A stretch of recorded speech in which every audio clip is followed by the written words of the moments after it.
what are the solutions. This webinar is also available both with French and Spanish interpretation.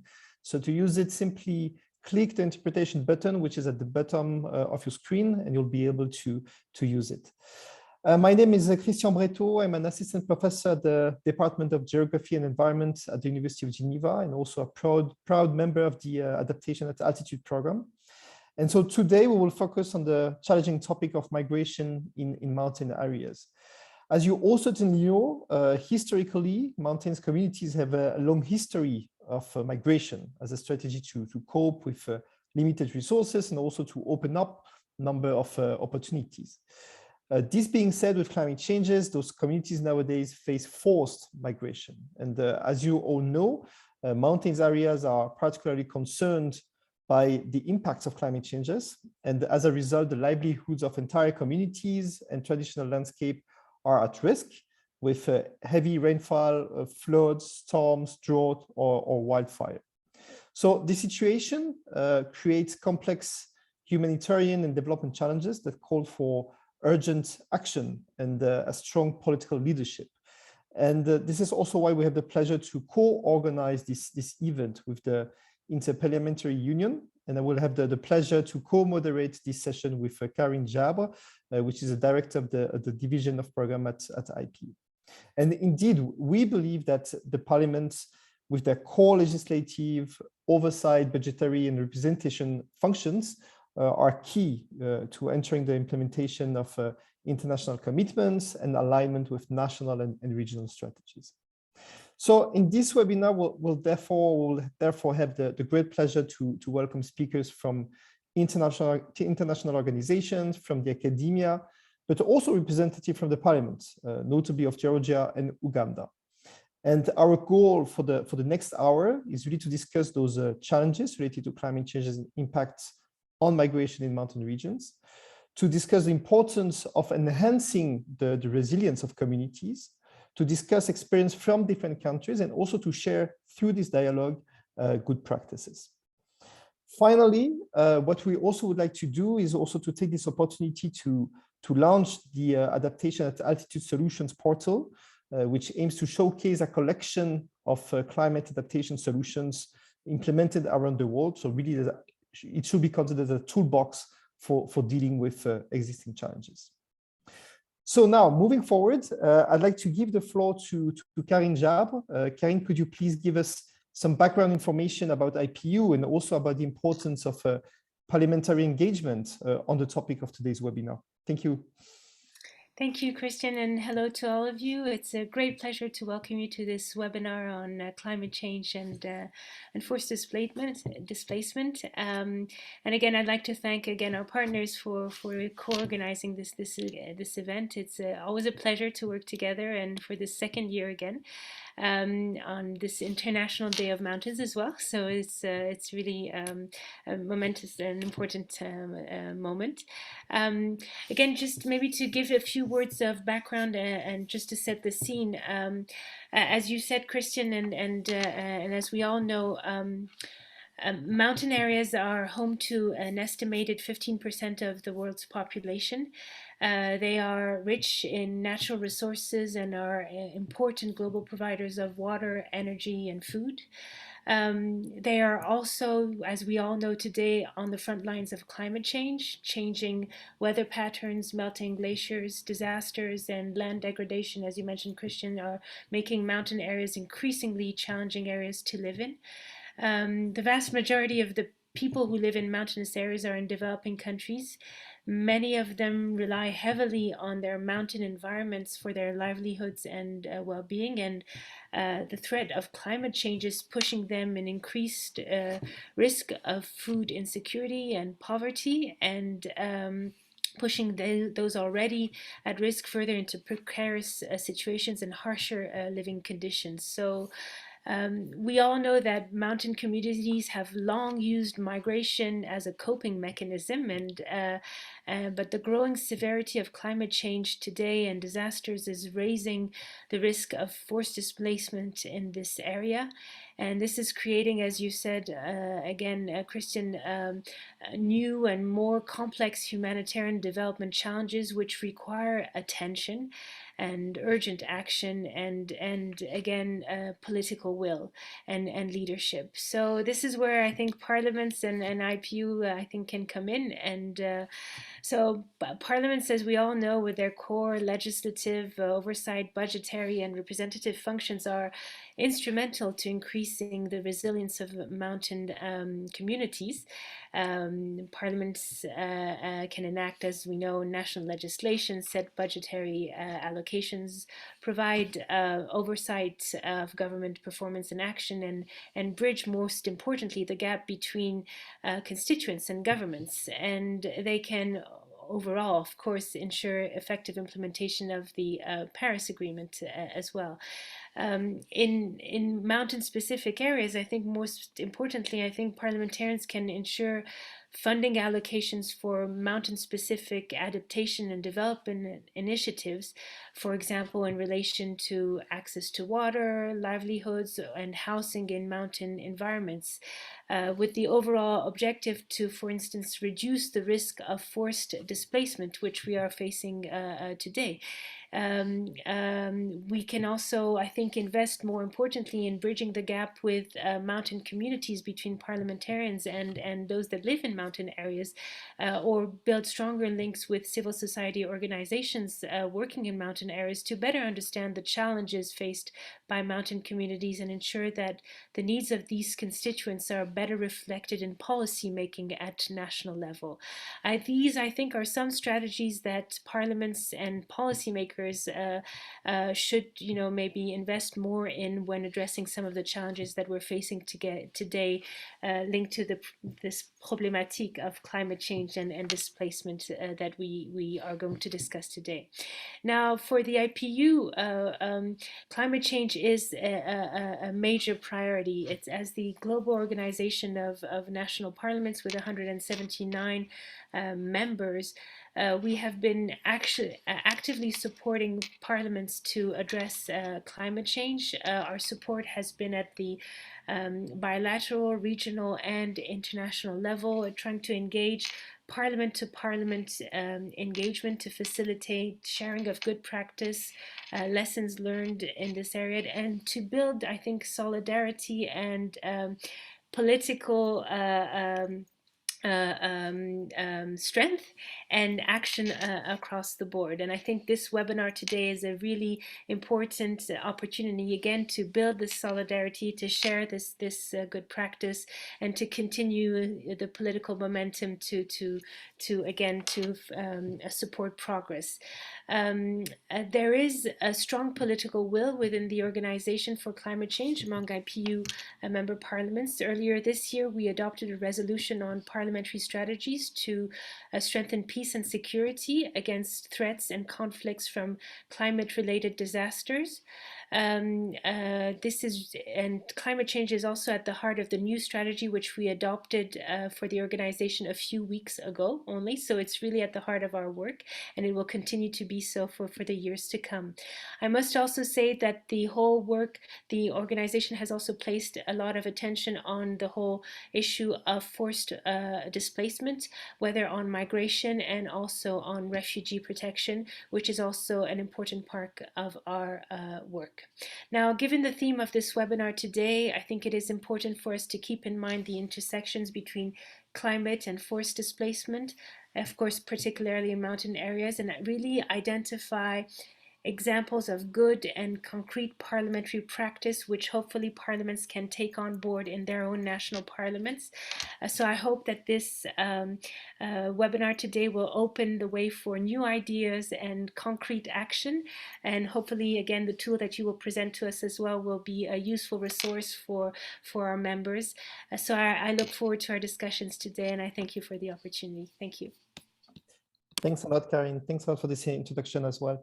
So now let's listen to our panelists. We are lucky to have a great set of speakers, and we'll listen to 4 talks in total that will be followed afterwards by a Q&A session later in the webinar. So do not hesitate to write your question in the chat box if anything pops up during the talks, and then we'll then use those questions for the moderated discussion afterwards.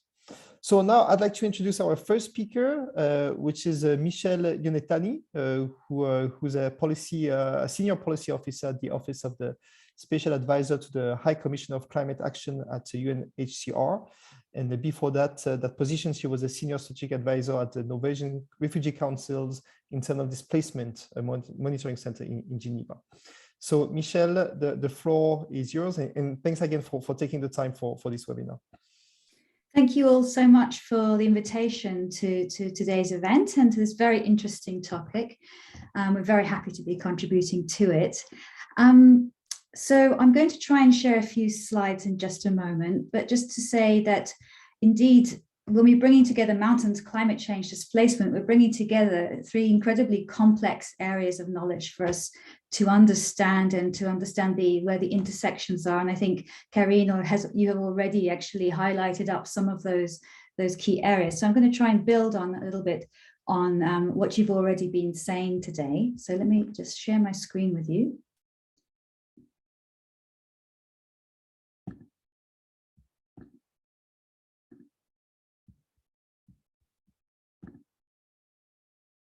Are you seeing that correctly?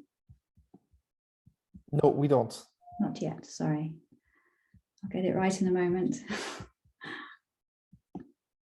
Here we go.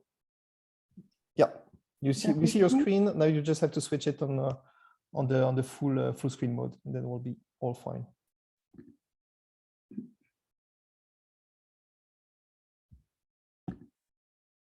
Is that correct? Yeah, well, we see the presenter screen actually. So maybe you can go back to this screen here exactly, and then you can switch the slides.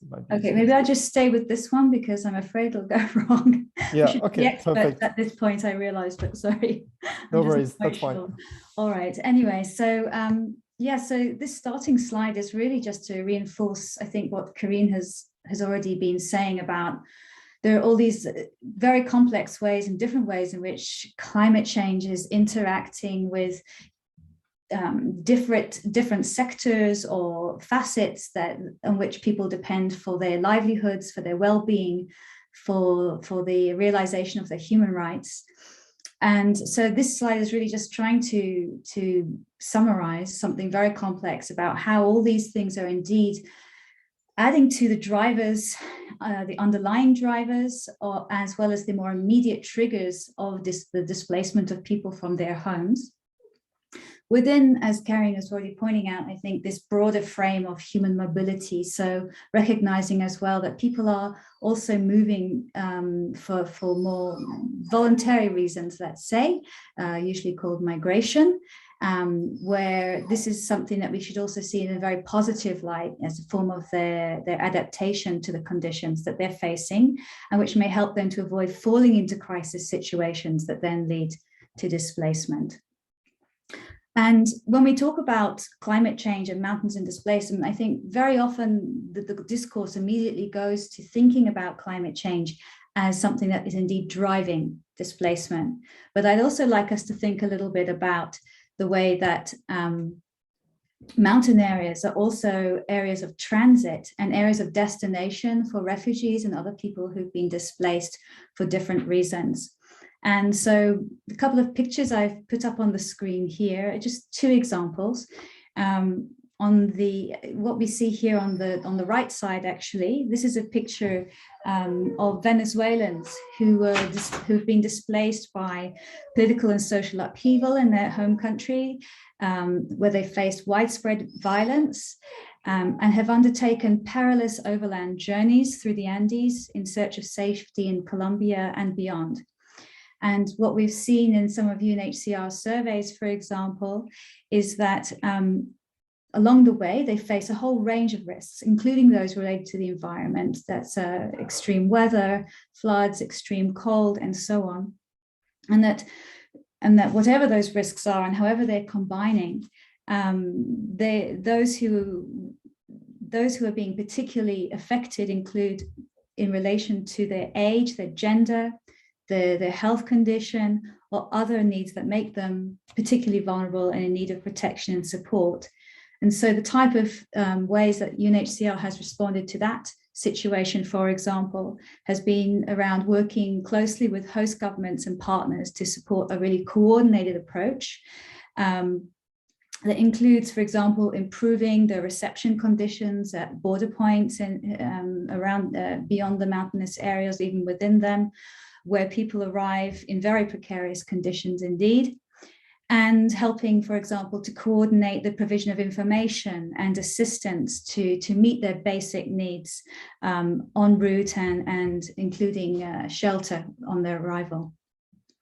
The other picture on the left, this is a picture related to the conflict situation in Syria, where again, people who are already have been suffering, who are faced with malnutrition, trauma, and again crossing through the mountains to trying to seek safety in Lebanon, and also those who are also returning from Lebanon and going back across the mountains to Syria when they're returning, and that those crossings are often indeed very perilous.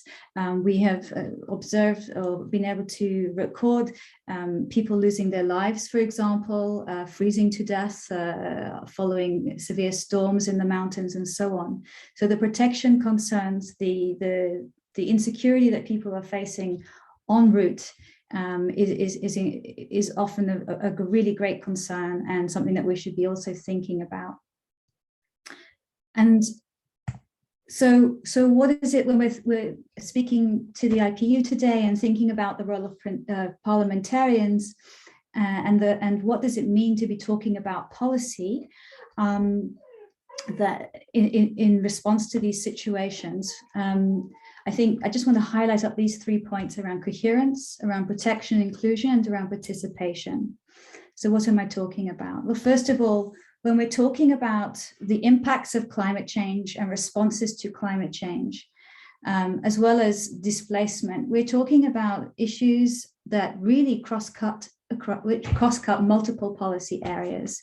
So yes, we're talking about people's resilience, or how do we support people's resilience, whether that's in terms of adaptation or in terms of reducing the risks that they faced of disaster, whether it's in relation, when we think, whether it's, framing this in terms of sustainable development more broadly and all of the facets under there around the sustainable development goals.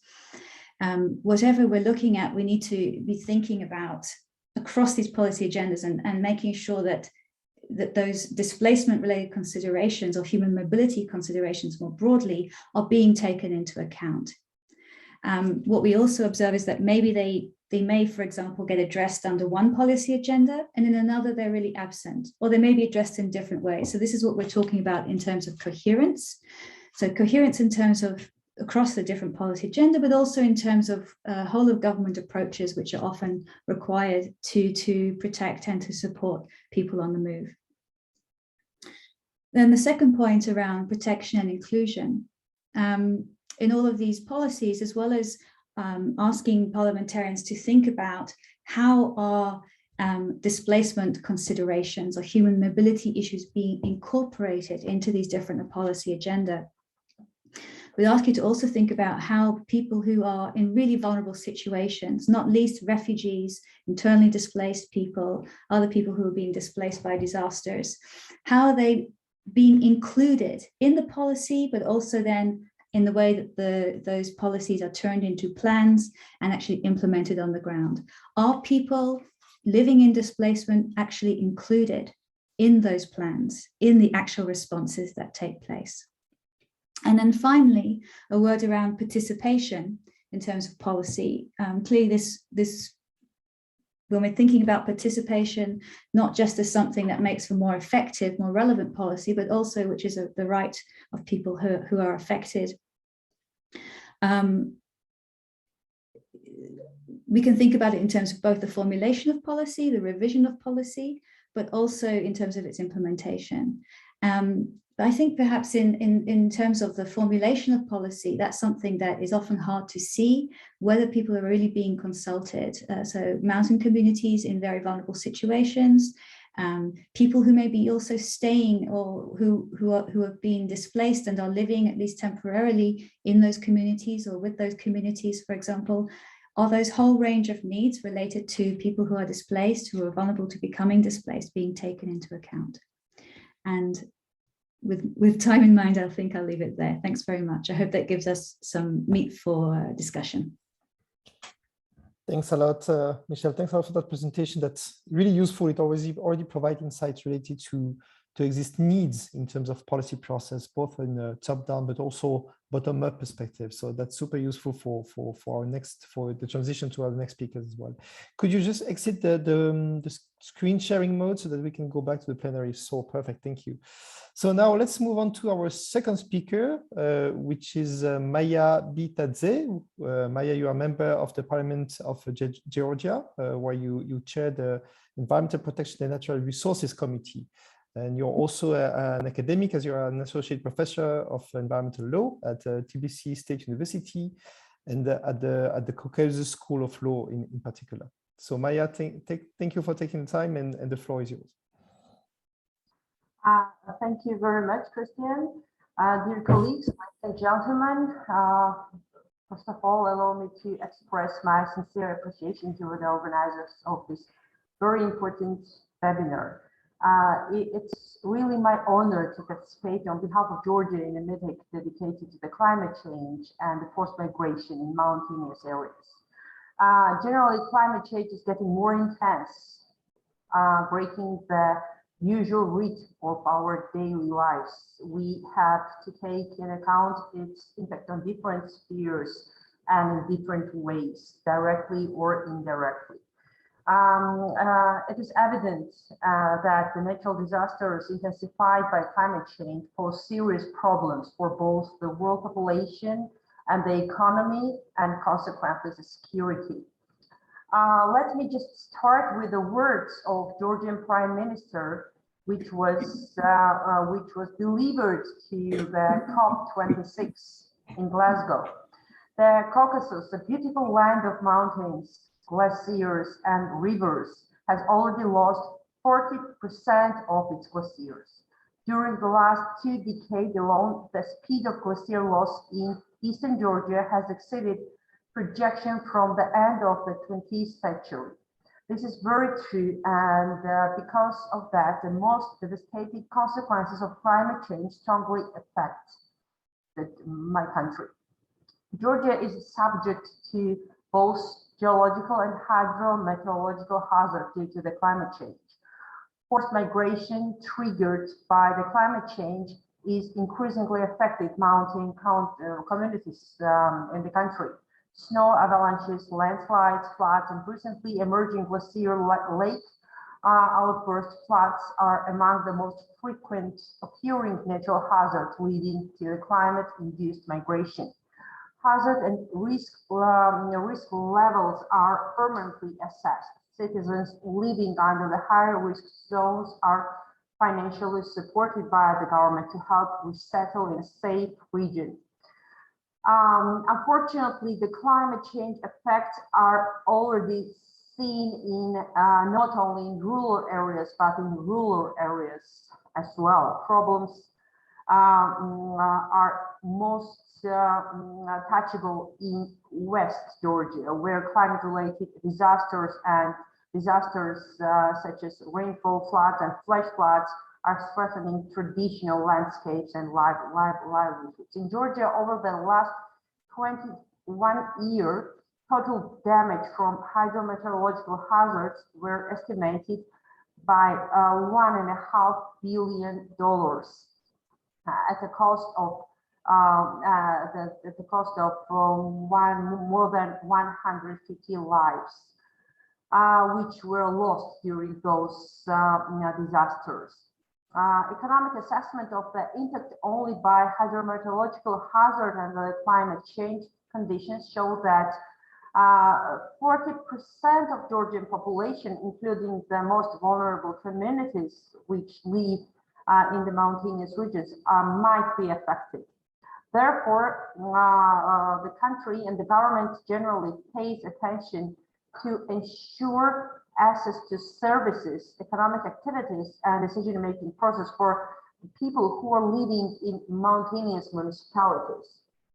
In the context of promotion of the development of mountainous areas and responding the needs of the local population, the parliament, several years ago, adopted the special act on mountainous regions, which gives some incentives to the people who live in the mountainous areas, such as social benefits, the tax cuts, and so on and so on.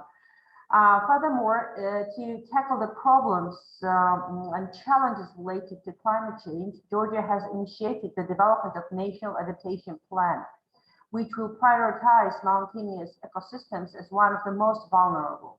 During the process, Georgia plans to assess exact vulnerabilities and plan particular adaptation measures to ensure increased adaptive capacities of mountainous regions. By taking into consideration the immediate actions necessary to increase the adaptive capacity of our high mountainous population and ecosystems, Georgia updates national determined contributions and visits to study its adaptive capacity to climate change by mobilizing domestic and international resources for the sectors particularly vulnerable by climate change. Moreover, Georgia intends to assess climate change impacts on the mountain ecosystems for the sustainable management of glaciers and mountain ranges. Studying the changes in the Greater Caucasus Range would allow us to estimate the vulnerability level for country's ecosystems, biodiversity, and the community lives in these conditions. Finally, I would like to stress that the outcomes of the United Nations Framework Convention on Climate Change COP26 on this matter is very important for us. So we have to think how the mountain issues can be more prominently featured under the convention, and hope that this webinar, among others, and dialogues on this theme, the process itself will trigger more and more important steps at the international and at national level. Thank you very much. Thanks a lot, Maya, for those insights. We've already some ways forward to be implemented at the national level. So interesting examples. So now I suggest to move on to another MP's perspective, and to do so, we have the pleasure to welcome Christine Kaya Nakimuero. Christine, are you there?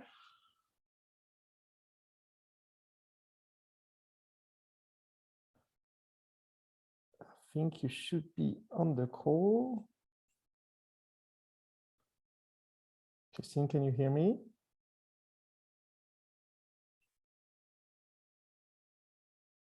Yes.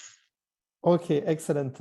Welcome. So you are a member of the parliament representing Kiboga in Uganda. You are also the Shadow Minister for Water Environment, and you serve as on the Parliamentary Climate Change Committee on Natural Resources Committee.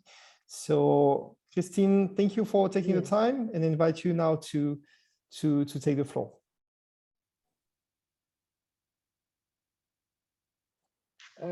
Thank you so much. Once again, thank you for the organization. Oh, you wanted to look at for the arrangements, parliament, active countries.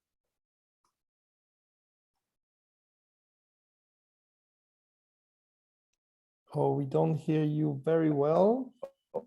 On target as far as are concerned, and I can tell. Hello. Yeah, the connection is not that good actually. Could we start again maybe, and otherwise we'll find another way. Yes, are you able to?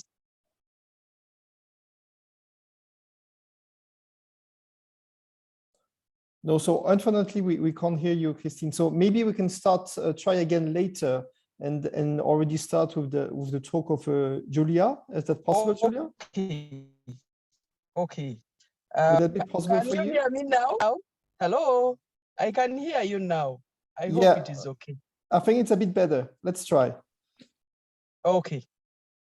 If you can hear me well, I was saying that thank you for recognizing us for inclusion in these debates.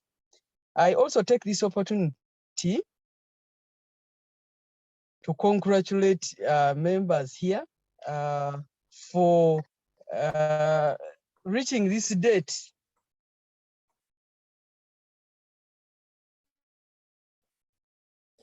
No, I think it's, unfortunately, I think the connection is too bad. That the celebrations will be tomorrow, but in advance, thank you. And today, is it too bad?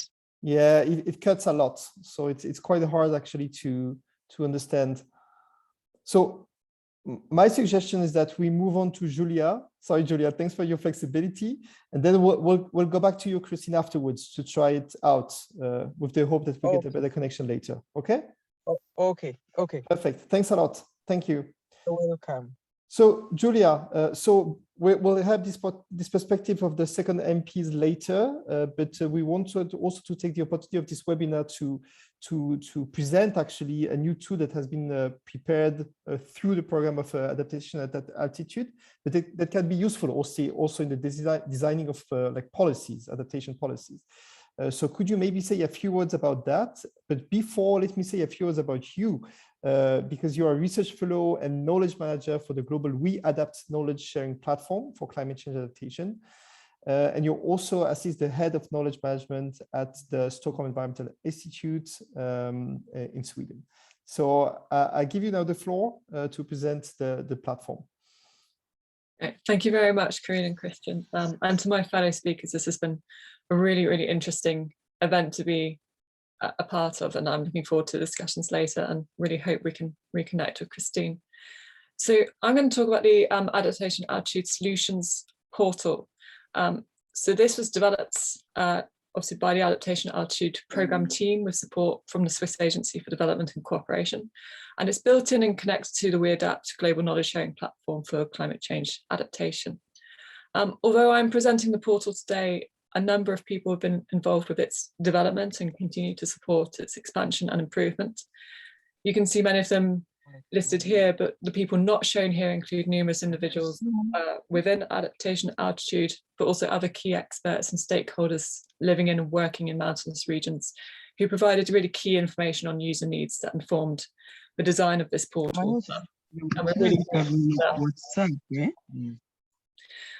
so the Adaptation Altitude portal is designed to provide an entry point to numerous detailed, tried and tested climate change adaptation solutions relevant for mountain areas and mountain communities, and make these easy to explore. Sorry, Alexander, if you can click to the next slide, that'd be great. And as you can see here, oh, thank you. As you can see here, these solutions can be searched by keyword, and they can be filtered according to different attributes. You can see that along the bottom there. And these solutions are a combination of those directly contributed by actors working in this sector and also curated by the Adaptation Altitude team. And if we can click again, in both cases, the solution entries are specifically developed to share the most useful information for supporting their replication. And they're all reviewed by experts before they're published to make sure they're of a really high quality. And if we click again, thank you. The featured solutions cover a really broad array of topics, contexts and approaches. They're very global in their distribution. And as you can see here, they range from very highly technical solutions, for example, monitoring glaciers, to community-orientated solutions addressing underlying vulnerabilities such as livelihood opportunities and food security, to capacity building and ecosystem-oriented solutions, and those integrating different types of knowledge. If we can go next slide, please. So each solution has been designed to contain a wealth of information to support others to understand, gain inspiration from, and where appropriate, kind of replicate these solutions in their areas to address the issues locally. This includes an overview table of key information, links to the SDGs and Sendai goals, as you can see on the left here, and crucial detailed information on various aspects, including beneficiaries, details of planning, implementation, how it was funded and the cost, evaluation, barriers encountered, including adverse impacts, required capacities for the successful implementation of the solution, long-term considerations and sustainability, and of course the outlook and scalability of these solutions. As you can see on the left here, the people and organisations who have worked on and contributed to the solution on the portal also clearly shown and acknowledged. They can also be contacted through the portal system, so potential adopters of these solutions can contact them for further information or perhaps collaboration. You can also click on them to go through to profiles to read more about them and see what other solutions and knowledge they've shared. And each solution is linked to other pertinent information that can support its replication. So any program documents, but also links to other relevant knowledge. And this is something we're continuously developing further and are going to develop a lot more in early 2022. So if we go to the next slide, please. So it's crucial that this portal is both usable by and useful for those who need to use this information. And this includes many people on this call and the teams you work with. We're constantly striving to extend and improve it, and we're continually adding new solutions and reaching out to and supporting others to share their solutions. Early next year, we'll be undertaking an audit to see where we can better add value through further curation. So making sure we're covering all the mountain areas of the world, and we're seeking out and highlighting really key new innovations in this area. And we'll also look at introducing additional functionality just to make it easier to explore and use the portal. But your feedback is really, really important for making this portal fit for purpose. So we'd really love to know how you want to be able to use this platform, whether things are missing, you know, what knowledge do you really need, and we'll try and keep developing it to make sure it meets those needs. So please do post questions and comments in the chat. If we go to my last slide, I'm also very happy to hear from anyone via email, which you can see here. So please don't hesitate to get in touch with your questions and suggestions. And with that, I'll say thank you, and I hope we can reconnect with Christine. So thanks a lot, Julia. Very useful. Already plenty of solutions that are showcased. Indeed, let's try to go back to Christine and see if the connection is better now. Christine, can you hear us?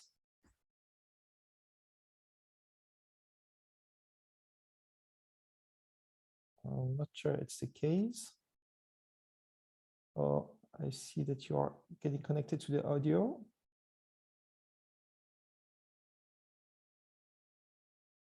Yes, do you hear us, Christine?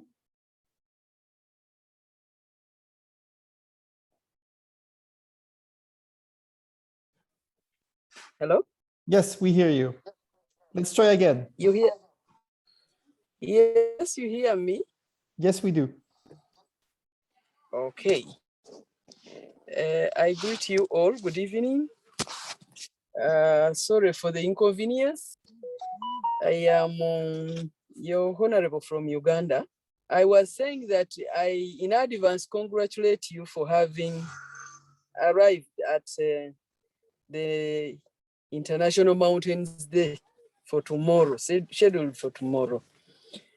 We are aware that the theme for tomorrow is sustainable mountain tourism, but the UN accepted us to recognize these celebrations based on the relevance of the mountains in our respective countries.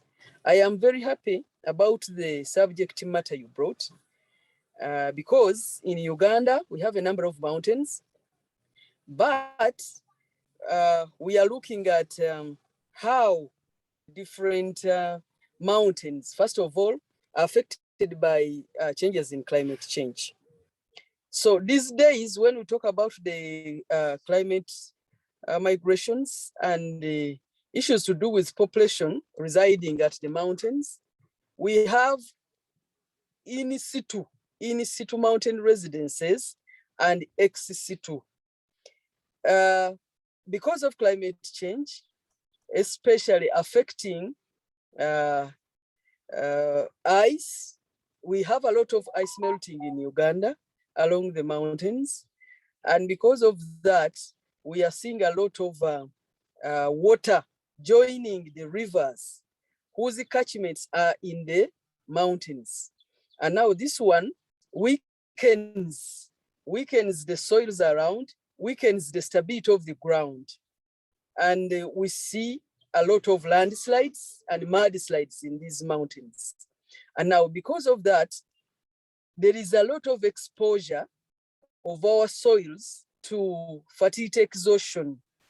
So the populations see that there is a danger of staying and residing on these mountains, but they cannot afford to lose the fertility that has sustained their agricultural practices. So in Uganda, we have issues of identifying catastrophes on mountains, but still informing the population to leave and go to other areas, which we are calling ex situ, is a challenge. So we have to build resilience in areas where we expect to take the affected people, but as well build resilience in areas where these people have decided to maintain the agricultural activities. And then politically, it has an influence and an effect. Because when our populations migrate from the mountains, who is going to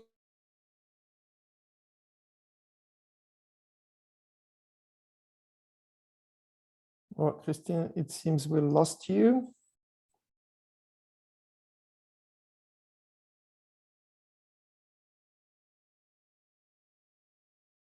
Yeah, I think unfortunately we lost Christine along the way. So maybe what we can do is already having you, Karine, maybe giving us your perspective about the input that have already been provided from the different speakers. We had already a lot of different insights, despite the fact that we unfortunately lost Christine at the end. But on the insight that we already received, what could you give us your feedback about also the way on how the parliamentarians could be like involved in contributing to that topic in particular? Yeah, I mean, what strikes me, and I'm sorry we lost Christine because it was really at the moment where she was highlighting the challenges faced for politicians, which again, what strikes me from the experiences already shared is the complexity, which was already highlighted by this whole issue. Oh, Christine is back. Maybe she can, you want to try again?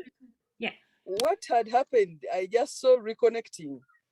So what we are saying that it is important for addressing migrations along mountains to think about building, because as much as the mountains are faced by these catastrophes, we have to build the ecosystems to remain functional. We have to build the ecosystems to sustain some of these economic activities, because our populations cannot go away completely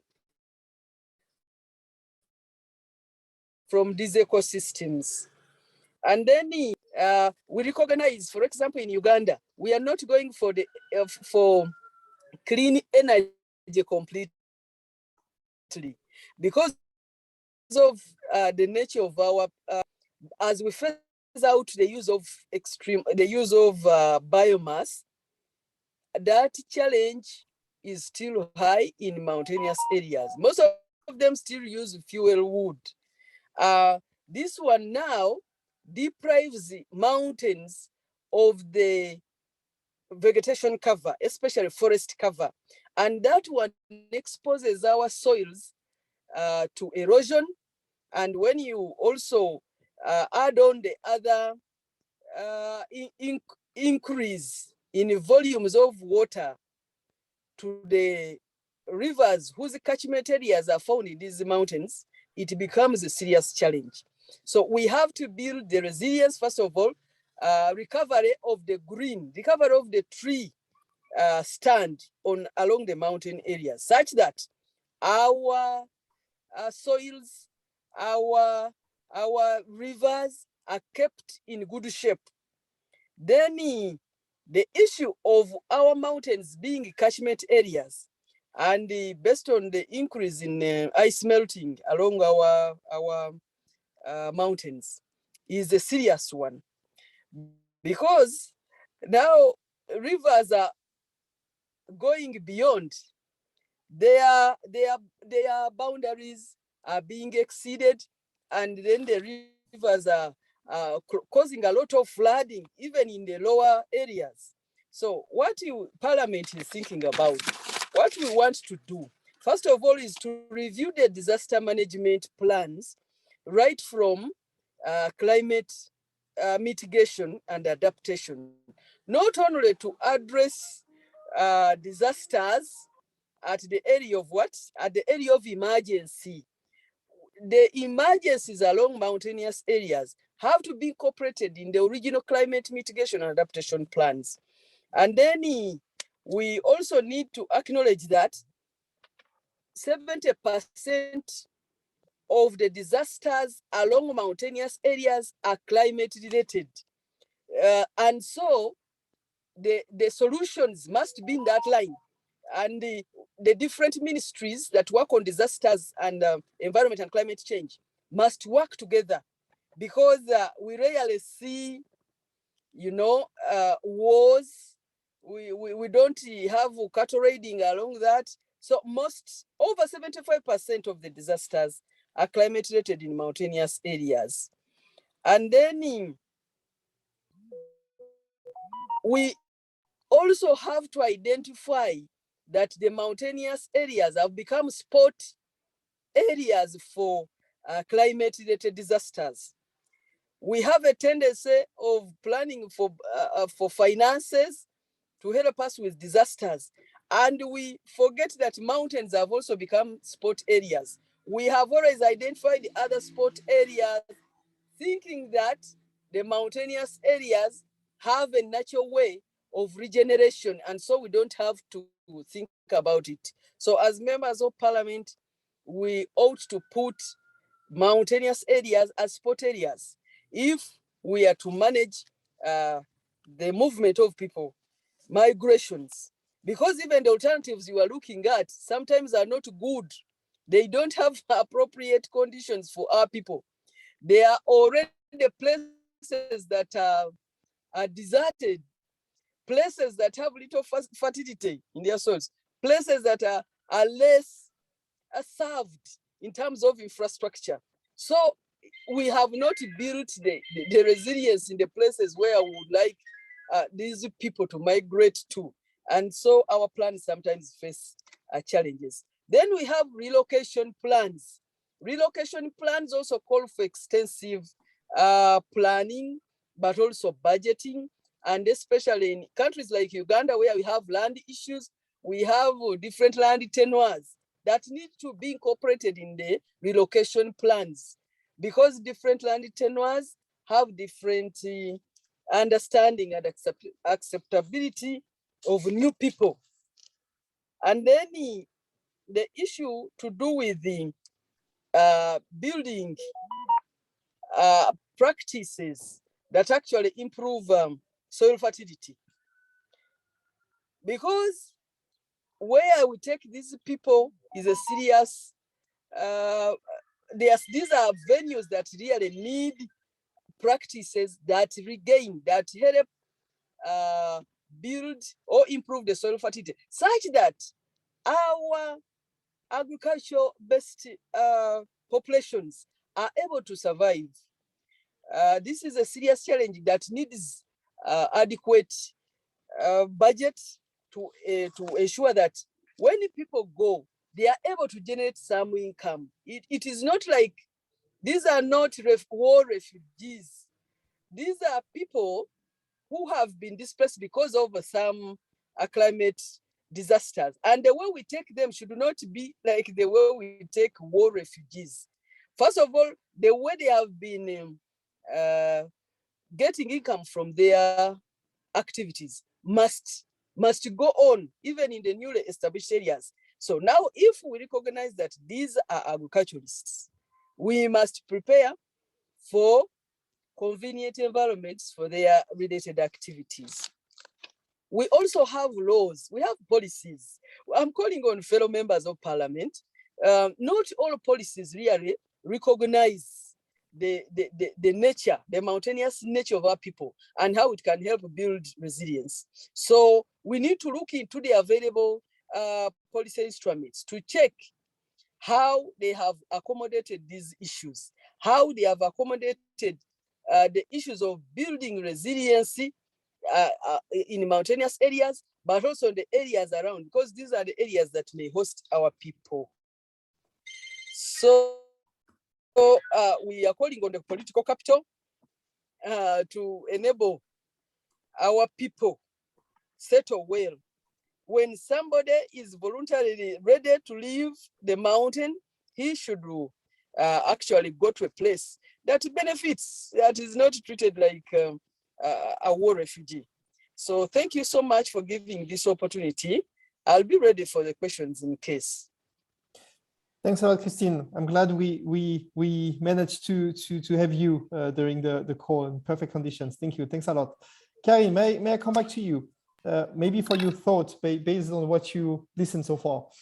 Yes, very quickly, because I know there are questions, but I think what we've heard really highlighted the complexity of this issue, which is not a very simple one at all, and the requirement of a comprehensive response. That is certainly what all of the experience that has already been shared has highlighted, and the last honorable speaker has really showed that there are different angles to be tackled at different levels, and that's certainly what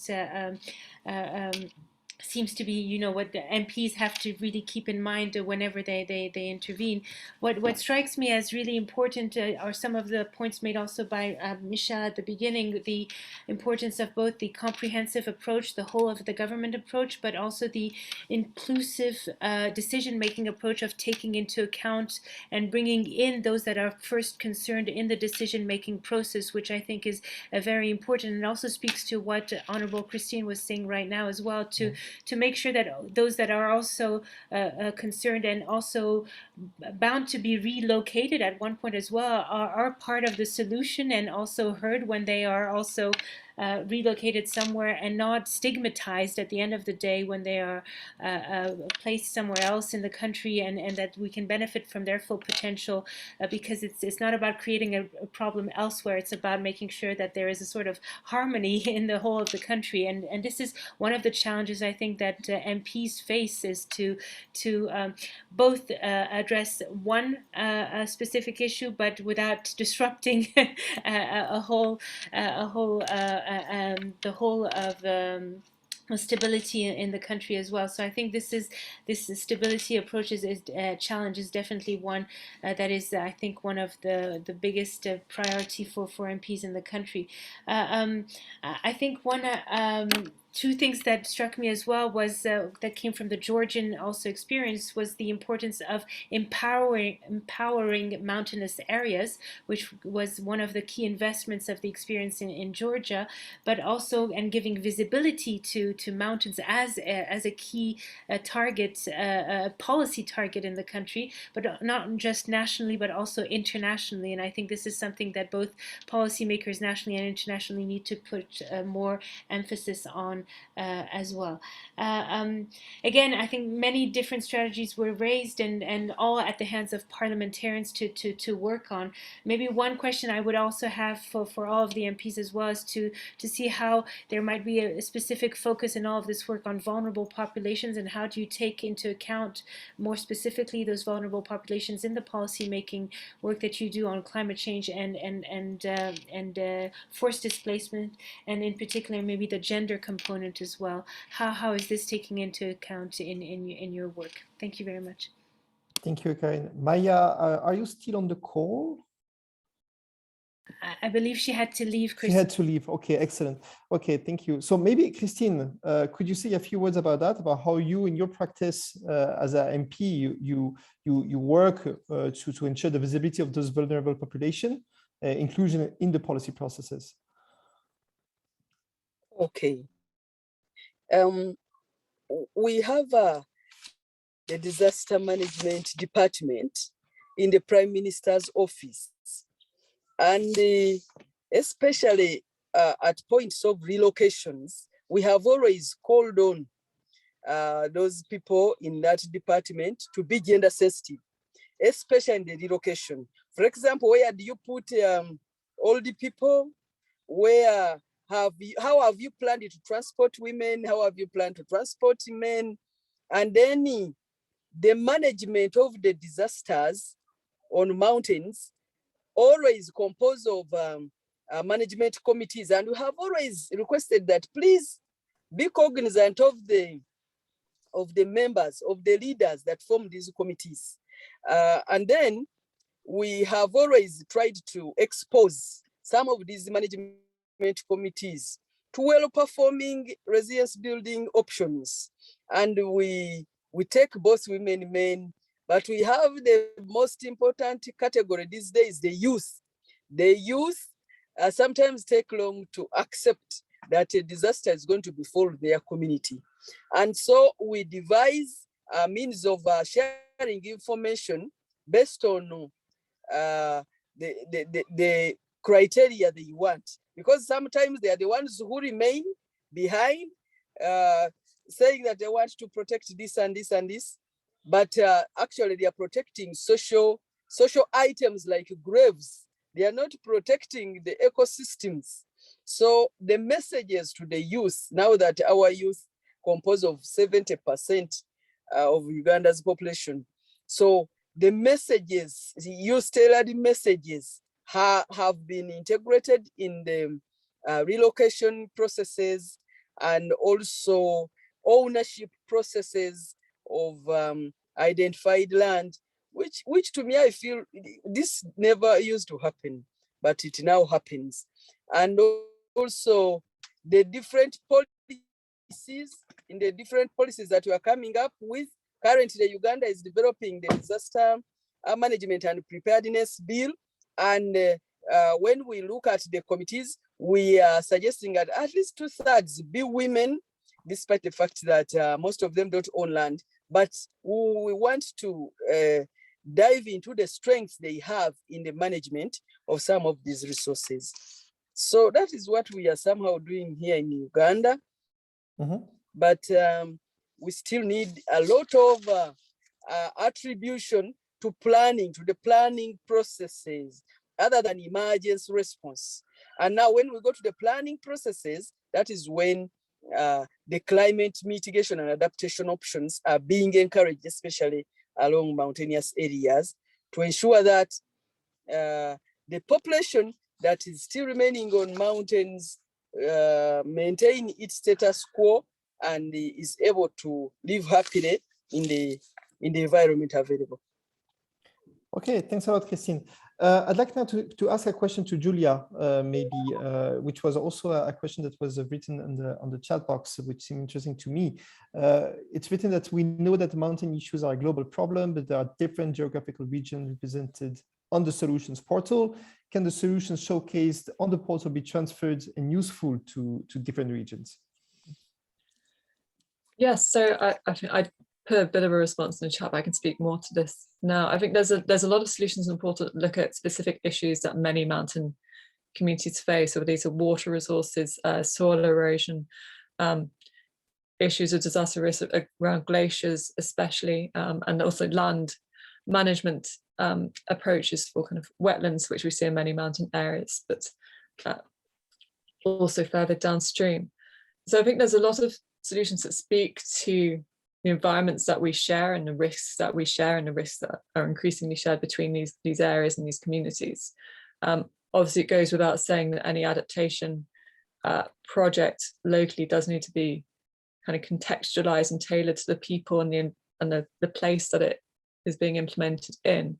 But I think these solutions really provide at least very strong inspiration for what can be done. And what we've tried to do is provide a lot of targeted information to make them as transferable as possible, so people can kind of see what the success factors were, what maybe some of the issues were, and kind of how things were done, so they can kind of think about how that would be transferred into their own context. You know, can you use those same kind of policy dynamics? Can you use those same community approaches? And maybe there'll be some tweaks to make, but the idea is that you provide things in enough information that it can be kind of transferred and tailored as required. Mm-hmm. So yeah, so I hope it will be useful. Obviously, we'll keep looking for feedback, and especially if there are any gaps in the information that's being provided. I hope that answers your question. Thank you. Yes, maybe as a follow-up, I mean, we talked a lot about, public participation to grasp ongoing complexity, also integration of local communities. So I was wondering if you were also planning to combine the platform with other types of interventions, trying also to reinforce the whole knowledge co-production processes with communities at different levels. Yeah, so what we're doing at the moment, or also what we're aiming to do much more next year, is to integrate it much more deeply with WeAdapt, which is a collaborative kind of knowledge sharing learning space on adaptation. So there's a lot of things linked to the different portals. So there's a lot of, as you say, different approaches for working with communities and really including them in the whole process. And we're going to try and link to a lot more of that knowledge, linked to data being produced under the Geo Mountains project, which colleagues within Adaptation Altitude are building. Mm-hmm. So that's data for kind of implementing these solutions and understanding how they can be planned. So there's a lot of that in terms of, I guess, bringing communities into space on the portal. That's a really interesting idea. And yeah, I think that's something we could certainly talk a lot more about and think more about. So thank you for that. Okay, thanks a lot, Julia. Maybe a question to Michelle. I saw that you already wrote some element of response in the chat box, but there was this question about the existing research and numbers available to understand the number of displacement due to wars and climate. I saw that you put some numbers. Are you aware of any ongoing research or important projects that would allow to also better understand what's going on? I'm smiling because, if you asked me that 10 years ago, I might have had a reasonable answer in terms of keeping an overview of the research. Nowadays, frankly, the research has expanded exponentially. There are so many projects going on, so many studies being produced, new PhDs and so on. I have given up trying to actually keep up with all the latest work. So a big caveat on anything I may say. I was actually about to maybe just flag to everybody, for those who are not aware, that under the UNFCCC system and the work of the Warsaw International Mechanism on Loss and Damage in particular, there is something called the Task Force on Displacement that's involving member states, different constituency groups, different UN agencies, including UNHCR, Red Cross, and representing also some of the civil society actors and academic institutions. So under that task force on displacement, under their previous work plan and ongoing under their current work plan, there are a whole range of reports, pieces of research that have also quite helpful in terms of also mapping out and kind of summarizing for others the state of the knowledge that's out there as well. So I'm actually I was just preparing to post into the chat there a link to the page where you can find those reports. So that's just one place you can go. But indeed, in different regions, there are many different research and data initiatives ongoing. I think the recognition that while there is a lot of data out there, there are also still many gaps. And even where there is data, there are plenty of problems around harmonizing that data so that we can actually use it together, bring different data together. There are issues around the capacity, including within the UN system, in terms of analysis. So even where there is a lot of analysis, and we've heard from governments before in the past as well, that even if they're producing a lot of data, the capacity to even analyze that and to draw evidence from it, which is very useful for policy making, for example. I think that is an ongoing challenge. It's well recognized, however, and there are a range of initiatives going on. Just to give one example, though this isn't specifically to do with mountains, I'm afraid, but in the Sahel region, UNHCR was asked to help to bring together a whole range of UN agencies and academic partners, trying to actually overcome some of these problems about this fragmentation of data and the knowledge that's out there, to inform the regional strategy in the regional development strategy in the Sahel. So just to give an example of the kind of initiatives that we would see as really good practice and that need to be implemented more widely, I would say this is a regional project that I'm talking about, but certainly at country level as well, at national level, data that's caught by perhaps different ministries at different phases in a response, whether it's more to do with emergencies and disaster management, for example, or more to do with development or different sectoral work. I think that is also an area that is getting more attention, and we see is really important as well, in terms of both preventing the conditions that lead to displacement, in terms of looking at what can be done to actually preventing the conditions that lead to displacement by strengthening the resilience of communities through adaptation. So that your portal is extremely interesting, and we're going to be taking a much closer look at it. Look forward to doing that. Thank you. Thanks a lot, Michelle. Thank you. Well, we already moving slowly but surely to the conclusion part of this webinar. Time flies. But before closing the session, I'd like to ask Karine to say some closing remarks from the Inter-Parliamentary Union. Karine, you have the floor. Yeah, thank you, Christian. And again, I will be short, but this is just again to thank all of you for taking the time just to be with us today and to share your experience and your thoughts on how we can move together towards more progress to both address climate change and particularly focus on the challenges faced with by mountains today, and you know, and gradually make sure we support parliaments in taking action so that we achieve change for well-being of citizens across the globe. I'd like to thank our partners from Adaptation at Altitude program again for the, as I said, for the really wonderful partnership, and we're very pleased to cooperate again this year in doing this webinar, this annual webinar together. We hope we can again look forward to doing this again next year, hopefully, and continuing bringing together policymakers, researchers, and members of the international community or international organizations to think together and bring together their knowledge so that we can cross-fertilize and continue to learn and advance.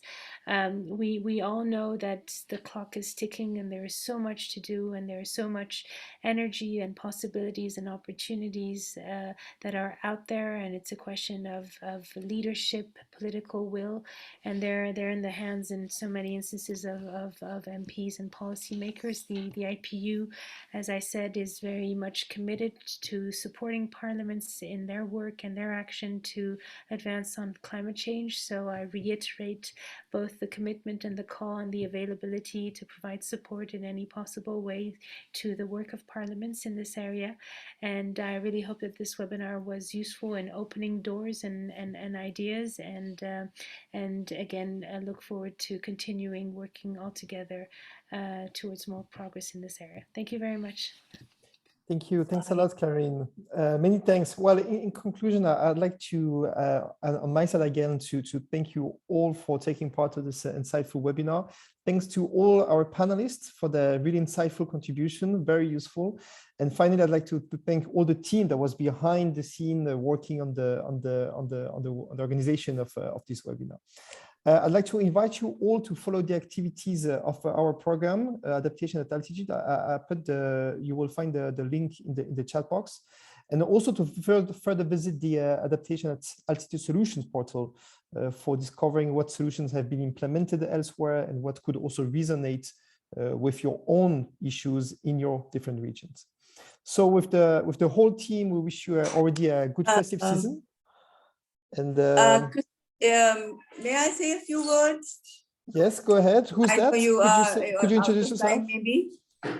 I am from Pakistan. Yes. And my name is Senator Simi Ezdi. And I would just quickly like to tell you a few things about Pakistan. Pakistan is, you know, in the percentage of global emissions, Pakistan is rates like less than 0.1% of the global emissions, but we are very high in the index of the most affected countries in the world. German Watch recently made a survey and said that Pakistan is among the eight most affected countries in the world. Now, we are a very diverse country, and we have mountains and glaciers, and we have the sea, we have some deserts, and all these parts, all over Pakistan, people are affected by the changes of climate change. We are a country where we have glaciers, and because of the global warming, our glaciers are melting, which is causing flooding. It starts from the top, the water rushes down the whole of Pakistan.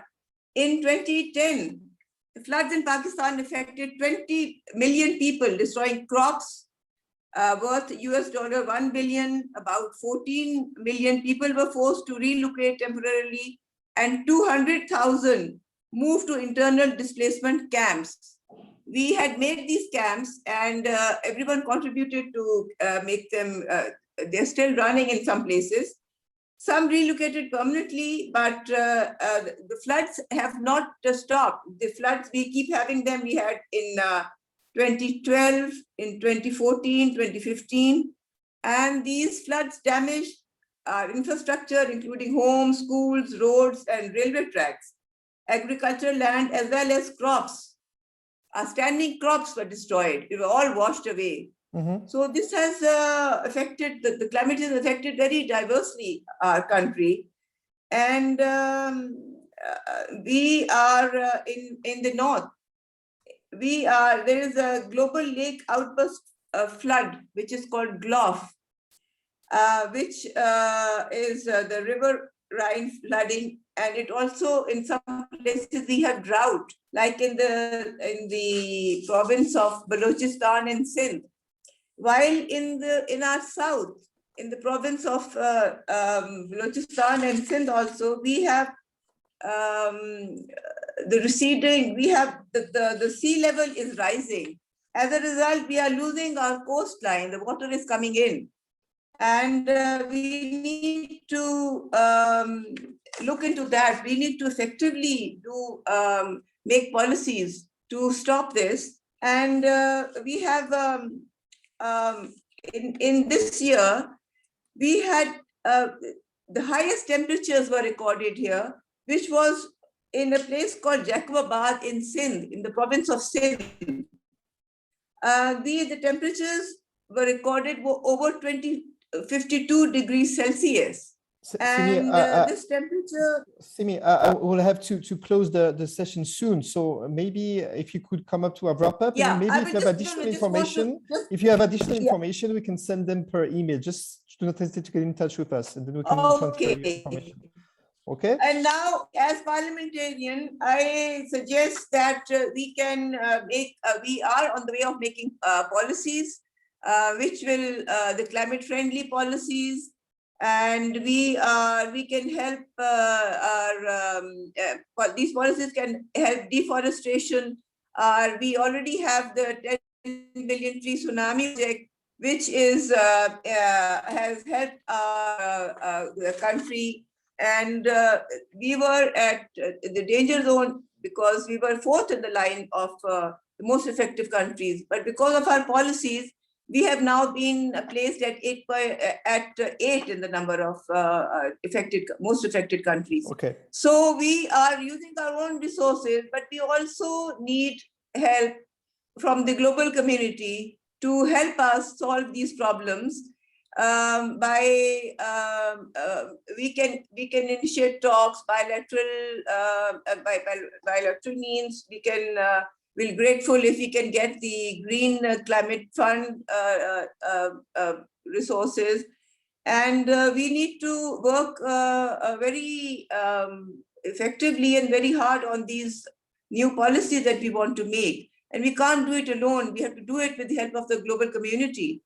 Mm-hmm. So I leave you at that, and it is very important that we all work together towards this. Yeah. Because at the rate that we are going, I don't think we will be able to achieve the 1.5 degrees Celsius climate warming we have to achieve. Yes. We are going at the rate of 3.7 at the moment. Yeah. So Perfect. so I will be very happy for any other cooperation that we can extend from our side, and we will be very happy for yours.